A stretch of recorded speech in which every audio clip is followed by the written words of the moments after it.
नमस्कार साथियों, कैसे आप सब लोग। उम्मीद करता हूँ स्वस्थ होंगे, व्यस्त होंगे। तो साथियों, आज बात करेंगे छत्तीसगढ़ की सहायक शिक्षक भर्ती 2023 उसको लेकर के आज माननीय हाई कोर्ट छत्तीसगढ़ में जो कंटेम्प्ट की याचिका चल रही है, यानी जो केस चल रहा है, उसकी आज जो है महत्वपूर्ण सुनवाई है। उसमें कुछ चेंजिंग हुई हैं, उसको लेकर के बात करेंगे। जैसा कि आप देख पा रहे हैं कि इसमें जो है तीसरी बार जो जस्टिस चेंज हुए हैं, यानी कि आज की जो हियरिंग होनी है वो नए जज करने वाले हैं। तो क्या सवाल ये लोगों जो हमारे कैंडिडेट्स हैं बीएड डीएड धारी, उनके मन में कहीं ना कहीं ये सवाल कौंध रहा है कि कहीं जज के बदलने से परिस्थितियां तो नहीं बदल जाएंगी। उस पर थोड़ा सा बात करेंगे। आप वीडियो में अंत तक बने रहें, वीडियो महत्वपूर्ण रहेगा।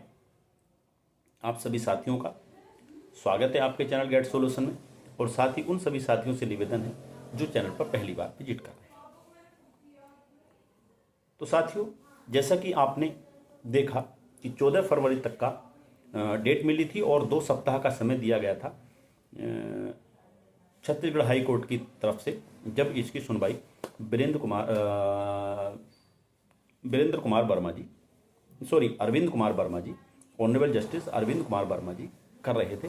तो उन्होंने इनको जो है दो सप्ताह का समय दिया था कि 2 सप्ताह के अंदर जो है आप कंप्लीटली जो है 2 अप्रैल 2024 का जो डिवीजन बेंच का ऑर्डर है उसको जो आप जो है इम्प्लीमेंट कीजिए, उसको पूरी तरह लागू कीजिए, यानी कि डीएड को नियुक्तियां दीजिए और बीएड को बाहर कीजिए। उसी के अनुपालन में आपने देखा बीएड की नियुक्तियां निरस्त हुई, उनके जो सेवा समाप्ति के लेटर भी इश्यू किए गए, और कहीं ना कहीं जो है बीएड पूरी तरह अब इस भर्ती से सीधे तौर पे बाहर हो गया।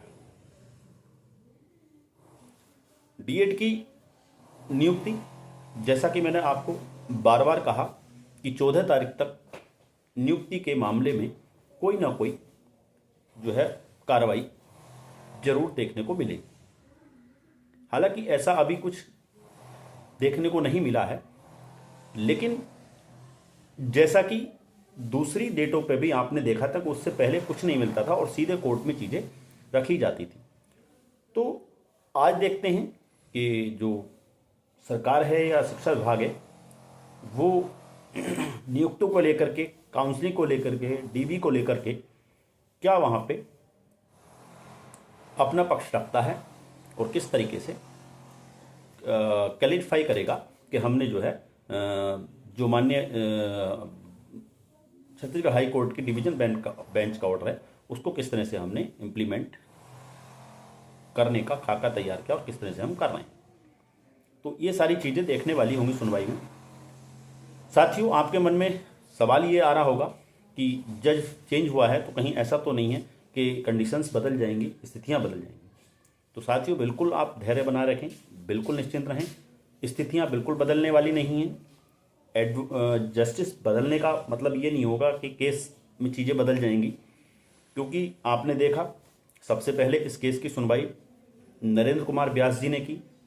उनका रुख भी आपने देखा सरकार के प्रति और शिक्षा विभाग के प्रति क्या रहा और डीएड के प्रति उसका क्या रहा, उनका ऑर्डर भी आपने देखा था।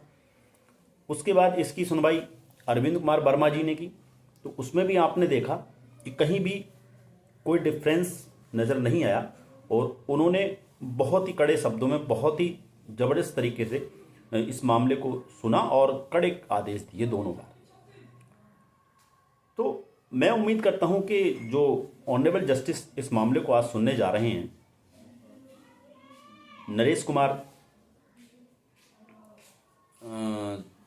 कुमार करके हैं पूरा नाम, तो नए ऑनरेबल जस्टिस जो हैं वो सुनेंगे इस मामले को और बिल्कुल निश्चिंत रहें, कोई कंडीशन बदलने वाली नहीं है।